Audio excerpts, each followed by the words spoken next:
Hi there, Andrea Lambert here from sunny Arizona. I'm in my little RV. You can kind of see it in the background there. And I was thinking, I get this question all the time, so I'm going to answer on this video, is where do you get your protein?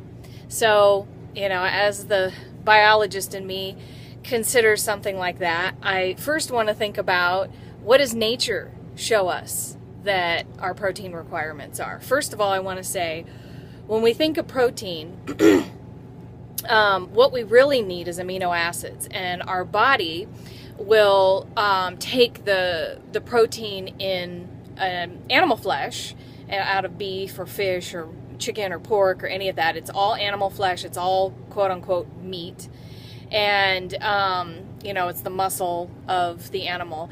That is very complex because they ate something. They ate amino acids from plants, and then their bodies converted it into muscle.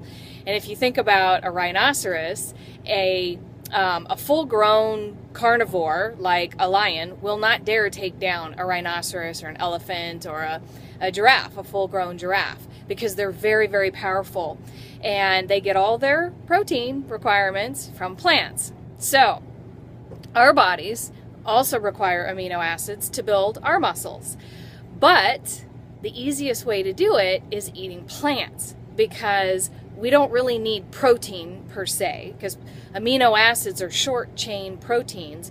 We need those amino acids because it doesn't require as much energy to use the amino acids. So for eating plants, we're getting the amino acids in a form that we can use with very little energy. But when we eat an animal, we have to take a lot of energy to break down those complex chains of protein, and then there's not much left over to actually use. There's a lot of waste in that chemical reaction that happens inside our body. So with waste, what happens? It accumulates. We get toxic.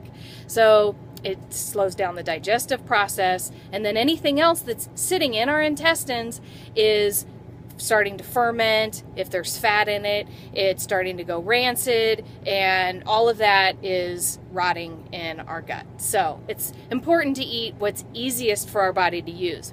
And I wanted to show you this little thing that I drew up here, if I can. Let's see here.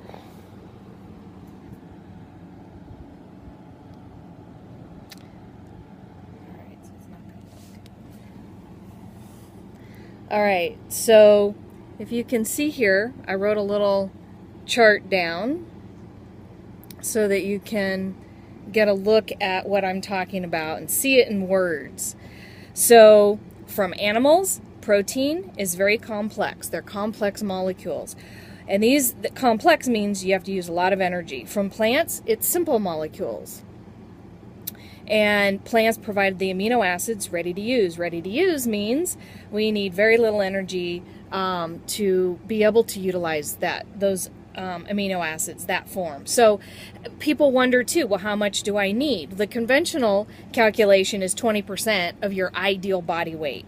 That is your protein requirements. But what studies are showing is the more complex proteins we eat, the higher percentage that can actually trigger tumor formation. So when they gave rats with cancer 20% flesh-based protein, they turned on cancer. When they dropped it down to about 10% or below 10%, they turned off the tumor formation. So that's really important. We need to know these things that nature does and requires. So in nature provides between 8 and 12% protein in our meals. I've done the calculations. It's always between 8 and 12%. And if we think about the very first time we needed protein, it was when we were born, until we were weaned off mother's milk. Mother's milk is 3 to 5% protein.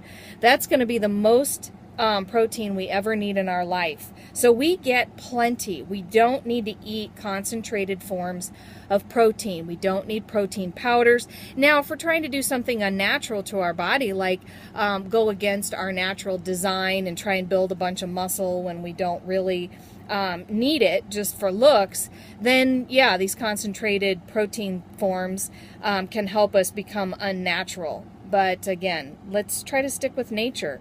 You know, the protein myth is we need 20% protein a day. The protein truth is we need about 8 and 12% amino acids per day. And you can do that calculation and figure it out. Now, we really need to learn how to trust nature. I'm going to show you this other thing here. This spirulina.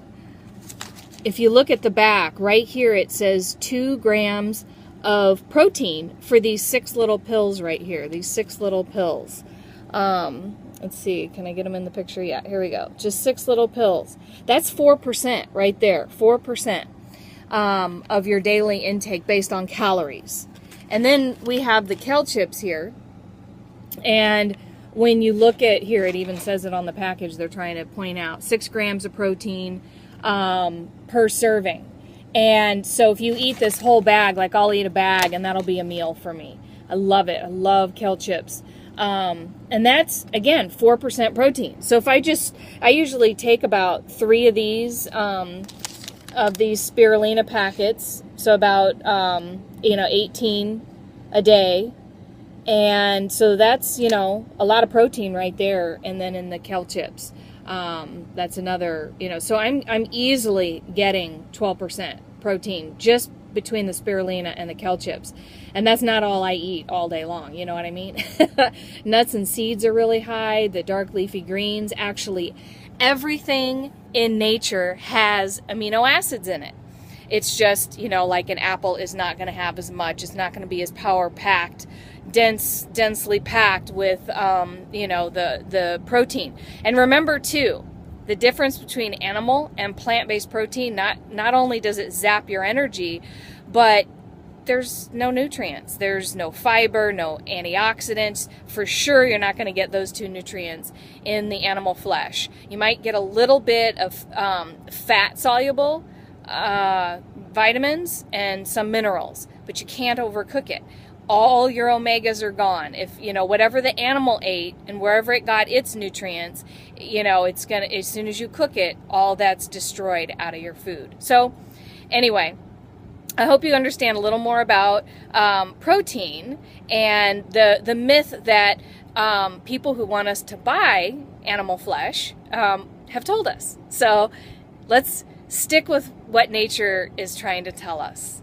And we'll feel a lot better for it. We'll have a lot more longevity, anti-aging, weight management. All of that will be right at our fingertips if we follow and trust nature. All right? So I hope you enjoy this educational video. Please be sure to sign up for my channel so you can get all the new videos that I'm posting, and visit my website, synchronicity.com, so you can see all my latest information, free recipes, all kinds of stuff that I've got on there, ebooks.